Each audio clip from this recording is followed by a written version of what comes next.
Due to the graphic nature of the content, Detective may not be suitable for all audiences.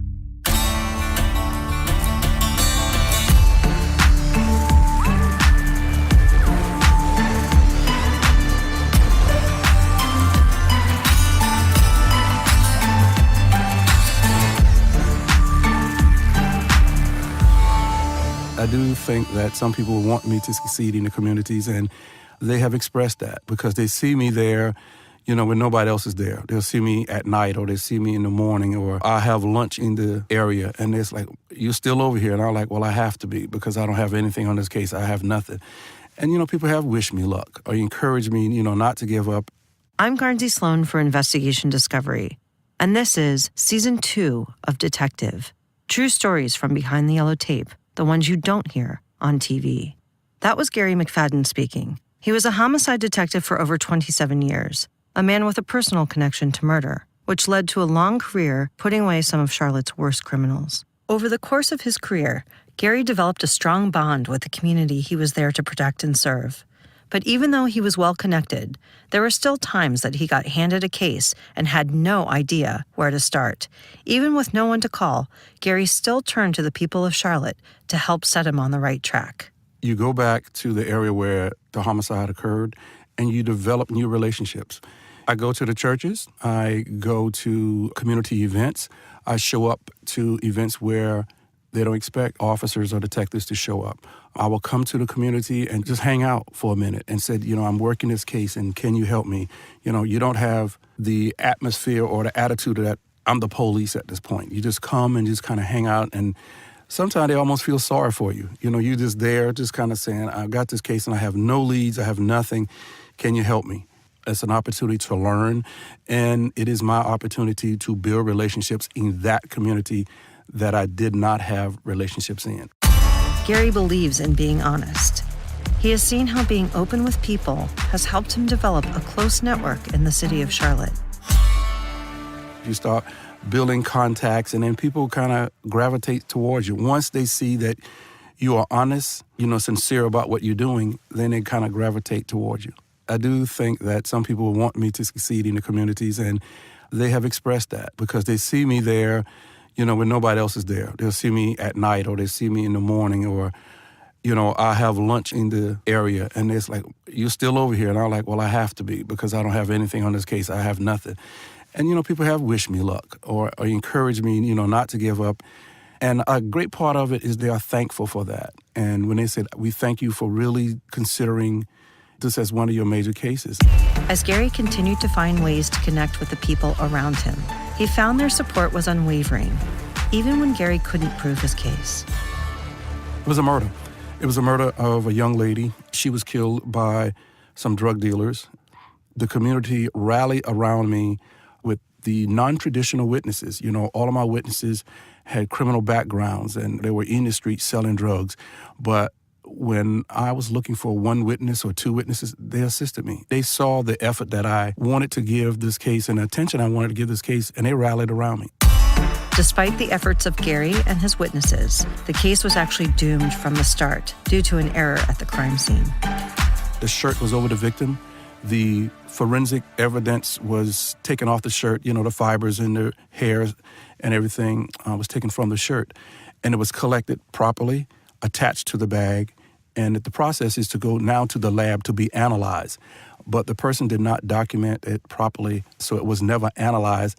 I made one gigantic mistake in that case, and I say gigantic because it was a mistake, and I don't like making mistakes.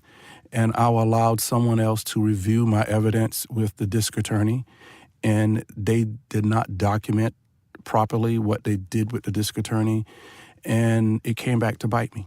The issue was that some trace evidence had been placed in the bag, along with all the other evidence Garry and the Charlotte PD had wanted to enter into the trial.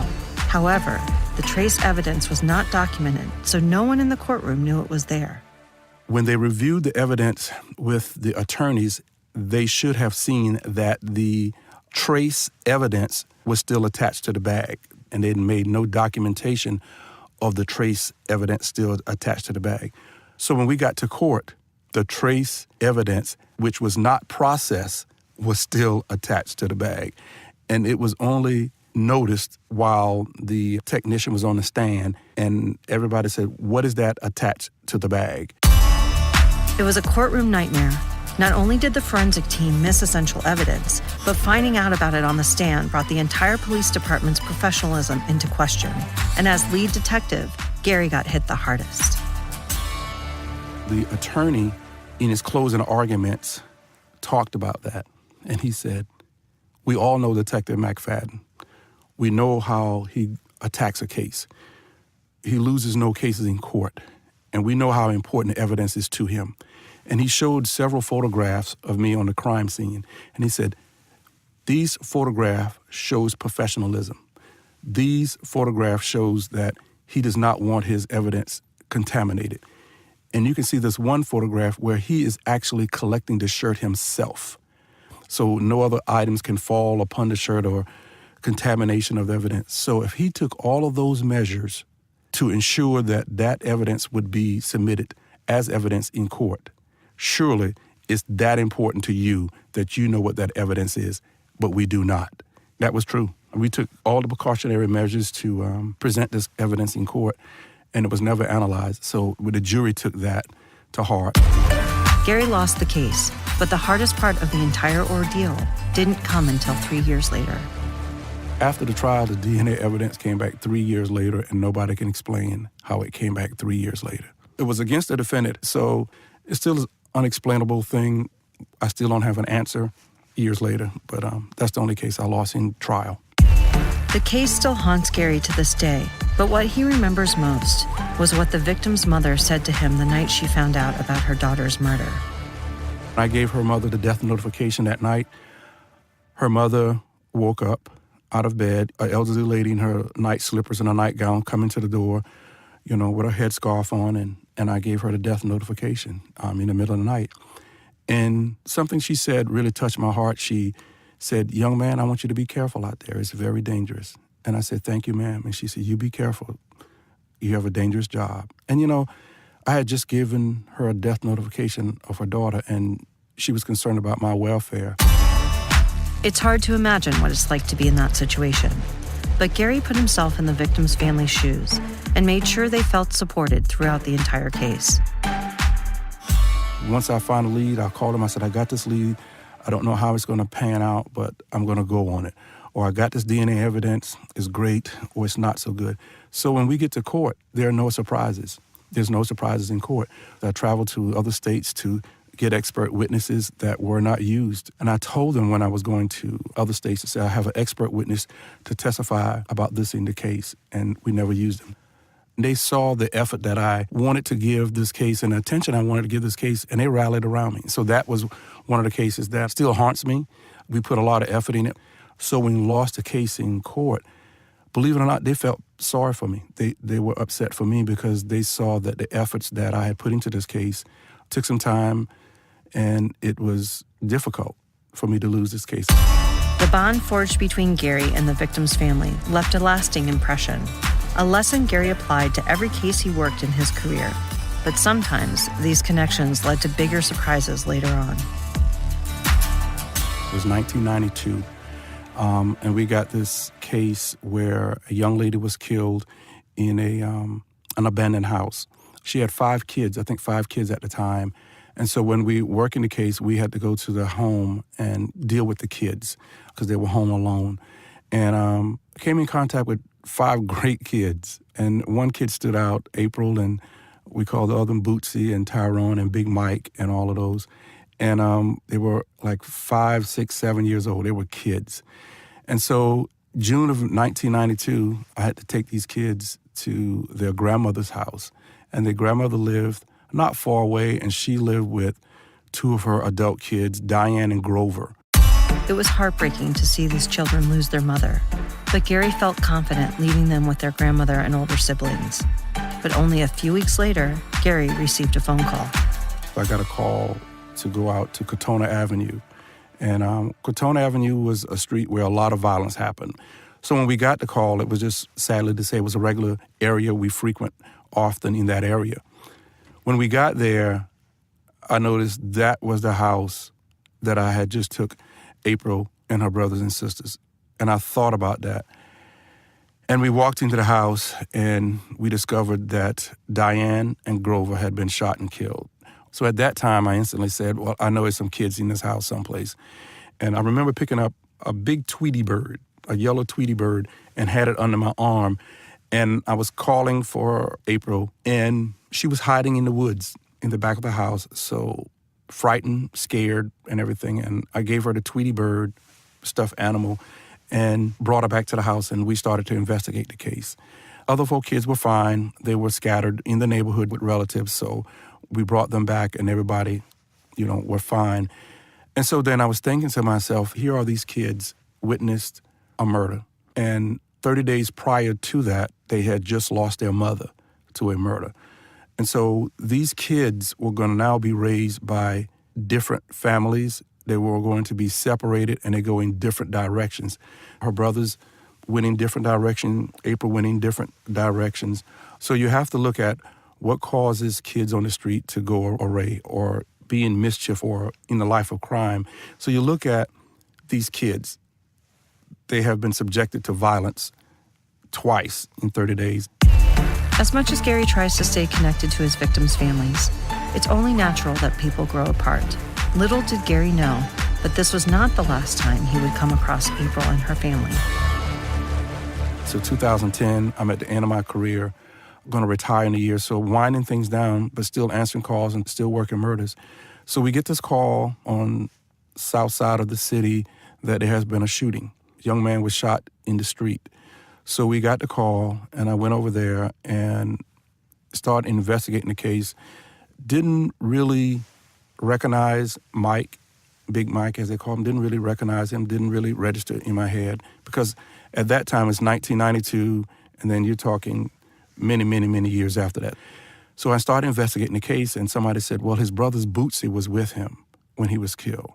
And Mike and little Bootsy were coming to rescue their niece, who was being bullied by girls in the street. And the girls were fighting her and chasing her, and she finally got to a phone and asked for her uncles to come and get her. And so they were coming to get her or rescue her, and so they came over to get her. And as they stepped out of the car, they parked the car, and as they got out of the car, speaking to the other little girls in the crowd, not doing anything towards them, they were just simply getting out of the car. And a shot rang out, and someone shot Mike from behind a building and shot and killed him. So investigating that case, they were telling me his name is Michael Smith, and I was like, Michael Smith? And he was with his brother's Bootsy. And I was like, wow, that's Big Mike, and that's April's brother. And so when I called the family together to talk about the murder, they came to the law enforcement center, and I was standing in the parking lot. And when they walked up to me, it was actually like seeing your children coming to visit you. And they walked up to me, and these are grown adults, and people were standing around, and they hugged me, and they said, oh my God, I can't believe that you're working another murder in our family. So sadly, it was a reunion of the Smith family and me being introduced to the younger siblings of the Smith family. But we took the case to court, and we won the case in court, and the people who shot Mike went to prison. Despite the tragedies that had befallen the Smith family, they felt a bond to Garry, as he had worked with them from the very beginning. However, once Garry learned the motive for Big Mike's murder, it reminded him of the cyclical nature of violence. The motive was just hate. The motive was just people in the neighborhood just being stupid. They just shot Mike for no reason. They didn't have anything to do with the fight. They didn't have anything to do with the girls. They just for some reason didn't like Mike or something, and they thought he was coming to do something. And as he stepped out of the car, he was shot and killed. Despite the hardships he has seen over the course of his career, Garry believes there is still hope, and he works towards breaking the cycle of violence every day. Well, I think that we break the cycle by honestly sitting down, having conversations with the young men and women who are into violence. And we sit down and actually give them our time and effort. We can't do it on a weekend. We can't do it every third Saturday of the month. We can't do it with balloon releases. We can't do it with stop the violence rallies and we give out hot dogs and do the bouncy things. We can't do it that way. We have to sit down and talk to these kids and talk to these young adults. And I believe these are the things that we need to do to break this cycle of violence. We drop the everyday symbolisms thinking that we're doing something. Be in their lives, talk to them honestly, be there when they need you, and don't make it as a showcase. Don't, as we say, pimp them out. Don't flaunt them in front of an audience. Be there, talk to them, and make sure that you are honest and upfront with them. As a way of staying connected to his community, Garry has had the same phone number for over 20 years, and he always answers a call. Always. I do. I get calls, somebody gave me your number. Can you help me? And I'll try to help them. Or I'll get young men who come out of prison. They'll get their stuff 15 years later, and they're going through their stuff, and they'll call me. And they said, is this McFadden? I'm like, yeah. He said, man, you still got the same number? I'm like, I got the same number. Man, that's cool, man. We still got the same number. And we'll talk about what they did in prison and, how they're going to help themselves. And I think it's helpful because, it's a circle. I hope to circle back to these young men and trying to help them. One young man had my number when he got out of prison. He called me, and I met him for lunch. And he said, man, I'm going to always keep your number. And when he went to apply for a job, on the application was my name. And the employer said, you have the detective's phone number, cell phone number. And they called me. And I vouched for him, and he got that job. And so I think it's important for us to be accessible. I think sometimes we're not accessible, and that may show that we are not caring. I do not want to ever have that impression of me that I'm not caring. So that's why I give my phone number out. As he mentioned, Garry is willing to be a reference for ex-convicts. He believes in rehabilitation and works to help former inmates reintegrate themselves into society. I believe that a person can change their life. I believe if we give them the right resources and we are really into their lives and really assisting them. They went to prison because they had to be accountable for what they did. We give them a certain amount of years to say, because of the crime that you have done, we're going to give you these years to be accountable. So if the person did 50 years and said, okay, we're going to give you a 50-year sentence, and he comes out at 50 years, and he's 70 years old, because he goes in at 20, he has served his time. He has been punished. We have said 50 years equal to the crime that you have done. Then when that person comes out, I think that we should support him and put him in society and give him the necessary resources to rebound. If we do not, he will continue to commit crimes. And that is where I think we fail a lot of times. If the crime is so much violence, such heinous, and we say life, then we say he's not going to get out. We've said you cannot come back in society, you will not function. That is what a life sentence or a death sentence is. If we give a person 15 or 20 years and we said, we're going to punish you for 15 or 20 years, and after we punish you, you have served your time and you come out, support that person after they get out. Make that person understand that we are here for you. Put it in their head, we're going to be here for you and we're going to support you.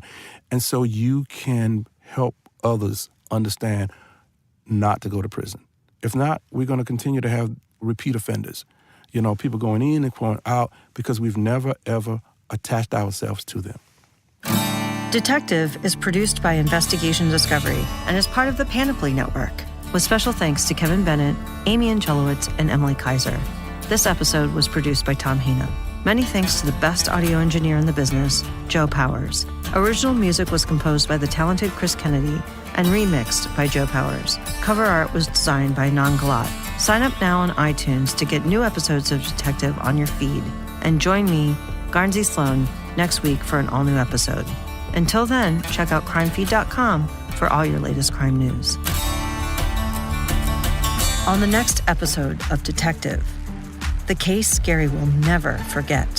The 911 call came in from a child, and it says that his brother is dead and his daddy is there and you all need to come. So I got to the hospital and medic was emotional, men and women. As I approached the room where Elijah was, nurses were consoling each other. The doctor had his arms around another doctor. And it was a scene that I've never seen before.